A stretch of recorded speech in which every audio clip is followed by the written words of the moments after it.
So guys, for the first step, you want to head over to search and type in display settings. Click on it. Now once you're on this, you want to scroll down. You want to make sure that your scale and your display resolution have both been set to the recommended options. You also want to make sure that you have the correct display orientation selected.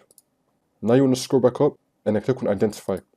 Then you want to scroll down and then click on advanced display. Make sure that your correct monitor has been selected with your correct refresh rate. Now for the next step, you want to head over to search and type in device manager. Click on it. Now once you're on this, you want to expand display adapters. Then you want to right click on your graphics card and click on update driver. And then click on search automatically for drivers. Make sure that you have the best drivers for your device installed. Now once you do that, I'm going to leave 3 links down below for NVIDIA, AMD and Intel. You want to make sure that you have the latest drivers installed for that. So you want to download the software that comes with your graphics card. So for me, I have an NVIDIA graphics card and I've got GeForce Experience. I downloaded it. Now once you're on your software, you want to click on the drivers tab and then click on check for updates.